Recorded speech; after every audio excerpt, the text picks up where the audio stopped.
نہیں ہو سکتی۔ اب کیا ہوا عزیزان گرامی، یہ پوری رپورٹ جو میں آپ کو بتا رہا ہوں، ایک آدمی انہوں نے تیار کر لیا جس کا نام مرزا غلام احمد قادیانی تھا، اور اس کی نبوت کا اعلان کروایا اور اس پودے کو پروان چڑھایا۔ یہ سارے وفود وائٹ ہال لندن میں جب یہ ہوئی اور یہ ساری تجاویز آئیں، یہ پوری مرتب رپورٹ موجود ہے، the arrival of British Empire in India, اس کو آپ دیکھ سکتے ہیں۔ یہ ساری رپورٹ مرتب کرنے کے بعد اب مرزا کو نبوت کا چسکا دے کر اور اس کو چڑھایا گیا۔ اللہ اکبر، علماء موجود ہے، ہم نے حدیثوں میں پڑھا پیارے مصطفیٰ ابھی دنیا میں جلوہ گر نہیں ہوئے اور عالم ارواح میں حضور کے لیے میثاق لیا جا رہا، اور جب پیدا ہوئے معتبر علماء نے لکھا، شیخ محقق نے بھی لکھا کہ حضور نے جب سجدہ فرمایا، پہلے سجدے میں لبہائے مبارکہ جنبش کر رہے، دائیوں نے اپنے کان لبہائے مصطفیٰ کے قریب کیے تو انہوں نے سنا کہ یا ربی حبلی امتی، امتی کی سزا بلند ہو رہی ہے۔ سچے نبی کی شان تو یہ ہے کہ عیسیٰ علیہ السلام کے لیے جب حضرت مریم علیہ السلام کے پاس لوگ پہنچے، انہوں کا جو پوچھنا ہے اس بچے سے پوچھو، انہوں کا بچہ تمہاری پاک دامنی کیا بیان کرے گا؟ سنیے، جو سچا نبی ہو وہ ایک ہی دن کا کیوں نہ ہو۔ قوم جب مخاطب ہوئی، عیسیٰ علیہ السلام نے کہا قال انی عبد اللہ آتانی الکتاب وجعلنی نبیا، میں اللہ کا بندہ ہوں، اللہ نے مجھے کتاب بھی دی ہے، نبوت کا تاج بھی میرے سر رکھا۔ سچے نبی کی شان تو یہ کہ پیدا ہوتے کہے وجعلنی نبیا، اور اس کا حال یہ تھا، آپ پڑھیے ان کی کتابیں، ڈپٹی کمشنر سیال کوٹ کی کچہری میں جناب 15 روپیہ ماہوار پر منشی لگے، 15 روپیہ تنخواہ ملتی تھی، منشی لگے، اور منشی لگنے پر پٹواری کا امتحان دیا، فیل ہوگا، فیل ہوگا۔ اور کیا آپ نے، یہ اللہ کے نبیوں کی شان یہ کہ کسی نبی کا کوئی استاد نہ تھا۔ قرآن مجید نے ارشاد فرمایا الرحمن علم القرآن، میرے حبیب کو نہ جبریل نے پڑھایا نہ میکائیل نے پڑھایا، ان کو تو پڑھانے والا خود رحمان۔ صاحب امتحان دیا، فیل ہو گئے، نہ جانے کتنی مرتبہ مرغا بنے ہوں گے، نہ جانے استادوں کی کتنی سوٹی کھائے ہوں گے، اور اس کے بعد جا کر کے کہتے ہیں کہ میں نبی ہوں، کبھی کہا مصلح ہوں، اور کبھی کہتا میں مجدد ہوں، اور کبھی اس نے کہا نبی ہوں، اور کبھی کہتا رسول ہوں۔ اور اس انگریز گورنمنٹ نے اس پودے کو ابھارا اور چڑھایا۔ دیوبند حضرات نے تو خالی دروازہ کھولا، یہ پھاٹک میں گھس گیا، اور لوگ کہنے لگے کیا، میں بڑی ذمہ داری سے عرض کرتا ہوں، سارے کاغذات فائل میں موجود ریکارڈ میں نے مفتی محمد شفیع صاحب جو 30 برس تک دیوبند میں فتوے لکھتے رہے، پاکستان میں ایک عرصے تک وہ رہے، ہم نے ان سے استفتاء کیا، بتائیے اس عبارت میں ختم نبوت کا انکار ہے یا نہیں؟ انہوں نے کہ ہم نے کیا لکھا؟ کہتا ہے بالفرض حضور کے بعد یا حضور کے بعد کوئی نبی تصور کیا جائے، خاتمیت محمدیہ میں کچھ فرق نہ آئے گا۔ ہم نے کس عبارت کے متعلق بتائیے؟ علماء موجود ہیں، علامہ جیلانی صاحب دامت برکاتہم العالیہ، مفتی دیوبند، عالم اسلام کا مفتی، اس نے جواب دیا مولانا لفظ بالفرض کو ذرا غور سے پڑھیے، یہ آپ نے نہیں دیکھا جیسا کہ مجھ سے کب حدیث میں بیان ہوئی کہ میرے بعد کوئی نبی نہیں، اگر ہوتے تو عمر ابن خطاب ہوتے، یہ تو اگر مگر کا مسئلہ ہے کہ پھر یہ کہ حضور کی ذات مقدسہ، یعنی یہ کہ حضور کے بعد بھی بالفرض کوئی نبی پیدا، خاتمے فرق نہیں آئے گا۔ مولانا لفظ بالفرض کو ذرا غور سے پڑھی، جب لفظ بالفرض آپ کی سمجھ میں آ جائے گا، مسئلہ بھی سمجھ میں آ جائے گا۔ پھر ہم نے ان سے کہا مولانا ذرا ان عبارتوں کا جواب دیجئے، آپ کہتے ہیں لفظ بالفرض سے ختم نبوت کے مسئلے پر کوئی فرق نہیں آیا، اب ہماری عبارت سن لیجئے۔ زید کہتا ہے بالفرض بکر کی آنکھ پھوٹ جائے، بینائی میں تو فرق نہیں آئے گا، زید کہتا ہے بالفرض بکر کی آنکھ پھوٹ جائے، بینائی میں تو فرق نہیں آئے گا، بالفرض زید کی ٹانگ ٹوٹ جائے، چال میں تو فرق نہیں آئے گا، بالفرض کسی وہابی کو چوراہے پہ پکڑ کر ننگا کر کے جوتے مارے جائیں، عزت میں تو فرق نہیں آئے گا۔ نہیں آنا چاہیے، آنا ہی نہیں چاہیے۔ اب مجھے بتاؤ عوام اہل سنت، لفظ بالفرض نے کیا فائدہ پہنچایا؟ کوئی فائدہ اس نے نہیں پہنچایا، یہ ہیلے اور بہانے ہیں۔ تو تم نے تو گیٹ کھولا، وہ پھاٹک کھول کر گھس گیا، اور اس نے صرف یہی نہیں کہ دعوی نبوت کیا بلکہ پیارے مصطفیٰ کی گستاخیاں کی ہیں، صحابہ کی گستاخیاں کی ہیں، عیسیٰ علیہ السلام کی گستاخیاں کی ہیں۔ اللہ اکبر، یہ صحرا الحمدللہ اہل سنت کے سر ہے. اگر اہل حدیث سہرا باندھنا چاہے، علماء دیوبند سہرا باندھنا چاہے، ان کم وقت میں تو شادی کا سہرا نہ جائے تو یہ سہرا کہاں باندھے؟ یہی سہرا ان کے نزدیک ناجائز شادی کا، تو ختم نبوت کا سہرا وہ کہاں سے باندھیں گے؟ اب آئیے مقدمہ سنیے. یہ میں ایسے نہیں کہہ رہا، پوری کتاب حوالوں کے ساتھ موجود ہے میرے بریف کیس میں. آئیے اہل حدیث اگر اس معاملے میں چیمپئن بننا شروع کریں تو جناب آپ کے مولوی ثناء اللہ امرتسری تو اس کے پیچھے نماز تک کو جائز قرار دیتے. اخبار امرتسر موجود اور اس کی پوری فائل مناظر اسلام حضرت اللہ مولانا ضیاء اللہ صاحب سیال کوٹی کے پاس موجود ہے، اور کئی مناظر میں انہیں شکست ہوئی. انہوں نے آنکھوں سے دیکھا کہ ثناء اللہ امرتسری نے مرزائیوں کے پیچھے نماز پڑھنے تک کو جائز قرار دیا. اور علماء دیوبند تو ہمارے منہ لگنے کے لائق نہیں، اس لیے کہ وہ تو خود اس مسئلے میں الجھے ہوئے ہیں. سنیوں کی طرف آئیے. الحمدللہ جب یہ تحریک چلی، اعلیٰ حضرت امام اہل سنت مجد میت حاضرہ صاحب الحجت القاہرہ المؤید ملت طاہرہ مولانا شیخ احمد رضا خان فاضل بریلوی میدان میں آئے. صدر الافاضی بدر المماسی مفتی نعیم الدین مراد آبادی رحمت اللہ علیہ، صدر الشریعہ بدر طریقہ حضرت علامہ مولانا امجد علی صاحب رحمت اللہ علیہ. اور یہاں آئیے غیر مرکز ہندوستان پنجاب کی طرف امیر ملت پیر جماعت علی شاہ صاحب علی پوری نے للکار کر کہا کہ مرزا تیرے تو کچھ نام ہوں گے اور کسی کے نام ہوں گے، میری اماں نے تو مجھ اکیلے کا نام جماعت علی رکھا، مجھ ایک کا نام جماعت علی رکھا. یہ مخاطب مت ہونا کہ میں ایک ہوں، میری ماں نے تو میرے ایک کا نام جماعت علی رکھا. پیر صاحب گولہ شریف اللہ اکبر میدان میں آئے. عزیز گرامی سچ کہتا ہوں کہ اس کے آنے پر اگر یہ قدآور علماء میدان میں نہ ہوتے، علامہ ابو البرکات صاحب فرماتے تھے پنجاب کے تو چوہے بھی قادیانی ہو جاتے. بڑا کردار ہے ہمارے علماء کا اس تحریک کے مقابلے میں. عزیزان گرامی اب آئیے 52 کا آخر 53 کے اوائل میں جب یہ تحریک چلی، ہزاروں مسلمان جاں بحق ہوئے. تحریک خط نبوت زندہ باد کہہ کر نعرے لگا کر کود جاتے اور گولیوں کا نشانہ بنتے. مسجد وزیر خان میں جب فائرنگ ہوئی، خون ایسے بہ رہا تھا جیسے بارش کا پانی بہتا تھا. لاہور کے جلوسوں پہ جب فائرنگ ہوئی، صرف وہ لوگ زندہ بچے کہ جو لاشوں کے نیچے دب گئے. ارے ختم نبوت کی روٹی کھانے والا، یہ کام کس نے کیا؟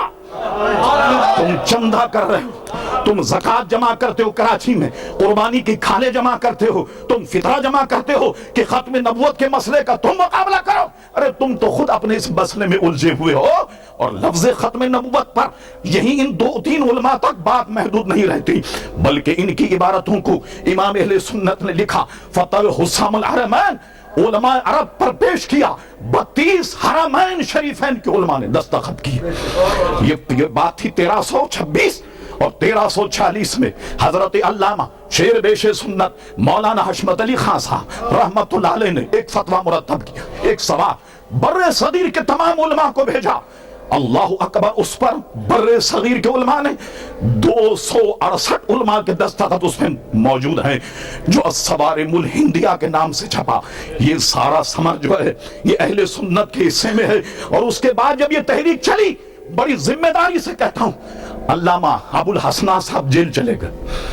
حضرت علامہ سید فیض الحسن شاہ صاحب آلو مہار شریف یہ جیل چلے گئے. مولانا خلیل احمد صاحب، مولانا عبدالستار خان نیازی، ان کو پھانسی کی سزا ہو گئی. اللہ اللہ، یہ پھانسی کے کمرے میں ڈال دیے گئے.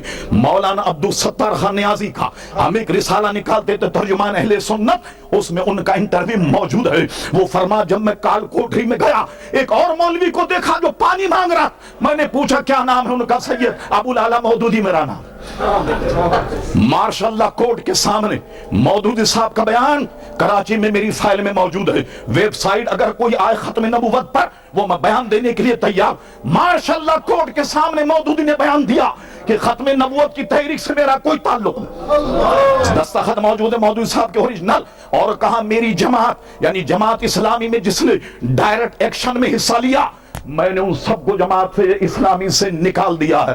ان کا موجود. اور سنیے بات، ہم اور آپ ختم نبوت کے مسئلے میں جمع ہوئے، اپنی تمام تر توانائیاں ادھر لگا دینی چاہیے. اور میں آپ سے کہتا ہوں قسم خدا کی، ناموس مصطفیٰ پر جو وقت خرچ ہو وہی آپ کی زندگی، وہی آپ کی زندگی. اب سنیے مولانا عبدالستار خان نیازی رحمت اللہ علیہ، میں مبارکباد دیتا ہوں جماعت اہل سنت کو کہ ان کے خراج تحسین کے لیے آپ نے قرارداد مرتب کی اور یہاں پیش کی۔ مولانا کال کوٹری میں چلے گئے، کمر بند نکال لیا گیا، مولانا خلیل احمد قادری، مولانا عبدالستار خان نیازی، اور اس کے بعد میں ان کی سزا عمر قید میں جب تبدیل ہوئی، کسی اخبار والے نے پوچھا مولانا آپ کی عمر کیا ہے؟ مولانا نے کہا میری عمر 6 دن اور 7 رات۔ کہ مولانا اب اتنے لمبے چوڑے آدمی یہ کیا مذاق کر رہے ہیں کہ آپ کی عمر 6 دن اور 7 رات؟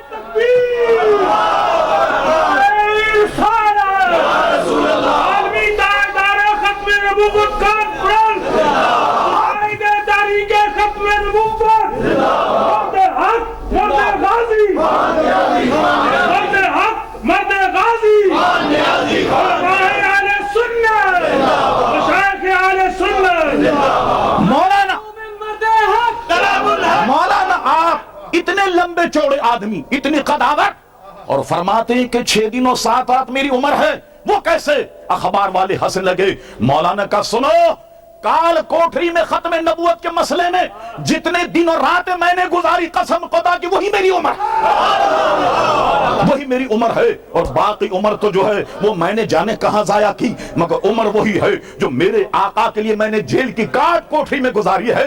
یہ جذبہ آپ میں راسخ ہو جائے، اس جذبے کے ساتھ اٹھیں، قسم خدا کی کوئی اہل سنت کا سیلاب روک نہیں سکتا۔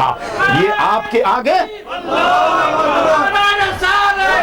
یہ آپ کے آگے سارے لوگ دونی چونی ہیں، یہ 1 روپے کا راستہ نہیں روک سکتی، مگر ضرورت اس بات کی ہے کہ پر عزائم کے ساتھ اٹھیے اور میرے آقا کی عظمت تو دیکھیے۔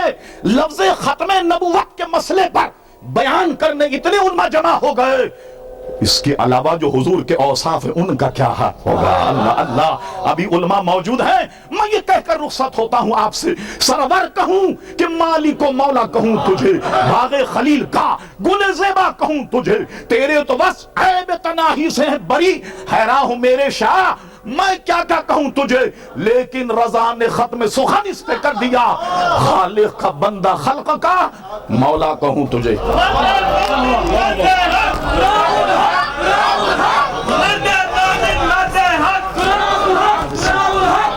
حضرات، یہ تھے جماعت اہل سنت کراچی کے امیر پیر طریقت شاہ تراب الحق صاحب، جنہوں نے ولولہ انگیز خطاب سے مجھے اور آپ کو نوازا۔ میں یہ سمجھتا ہوں کہ یورپ میں اہل سنت والجماعت کی نمائندہ اور مؤثر قوت مرکزی جماعت اہل سنت جس مشن کی طرف رواں دوا ہے اسے تائز ایزدی حاصل ہے، اور آج ہم فخر سے کہہ سکتے ہیں کہ یورپ کے اندر کوئی فتنہ جب ابھر کر سامنے آتا ہے تو فقط مرکزی جماعت اہل سنت برطانیہ اور یورپ ہی ہے جو اس فتنے کے گریباں پہ ہاتھ رکھتی ہے۔ رشدی کا فتنہ ہو تو اس کے لیے بھی تاریخ مرکزی جماعت اہل سنت کی طرف سے چلتی ہے، اور عراق کے اندر امریکہ اور برطانیہ کی فوجیں پہنچے تو اس کا بھی پرزور احتجاج ہماری جماعت مرکزی جماعت اہل سنت ہی کرتی ہے، اور یہ انگریز کا خود کاشتہ پودا جس پہ ضرب کاری حضور قبلہ عالم سیدنا پیر میر علی شاہ صاحب گولوی رحمت اللہ تعالیٰ نے لگائی تھی، اگر وہ بھاگ کر انگلستان میں آتا ہے تو اس کا گریباں پہ ہاتھ رکھنے والی مرکزی جماعت اہل سنت اور مفکر اسلام ہوتے ہیں۔ مجھے یہ کہہ لینے دیجئے کہ اس سب سے بڑے فتنے کو گریباں پہ ہاتھ رکھنے کے لیے اگر کوئی میدان میں آیا ہے تو مرکزی جماعت اہل سنت ہے، اور یہ سینٹر جو پیر سید جماعت علی شاہ صاحب رحمت اللہ تعالیٰ کے نام سے قائم ہے، اس سینٹر سے مرزا غلام احمد قادیانی کی ذریت طاہر کو جماعت اہل سنت نے چیلنج کیا تھا کہ ہے دجال قادیانی کی ذریت، آج تمہیں مسلمانوں نے برطانیہ کی طرف سے ہم چیلنج کرتے ہیں مناظرے کا، آج دن تک وہ میدان نہیں آیا۔ آج بھی مرکزی جماعت اہل سنت کی طرف سے پورے برطانیہ اور یورپ کے مسلمانوں کی طرف سے اس طاہر مرزا کو چیلنج ہے کہ اگر تم میں جرأت ہے تو عام مرکزی جماعت اہل سنت کے قائدین تجھے للکارتے اور پکارتے اور تیرے ساتھ مناظرے کے لیے تیار ہیں۔ آج یہ ہمارا فخر ہے۔ اللہ کے فضل و کرم سے آپ تشریف لاتے ہیں محبوب العلماء والمشائخ صاحبزادہ پیر محمد حبیب الرحمان صاحب مجھے اور آپ کو اپنے خطاب سے نوازتے ہیں۔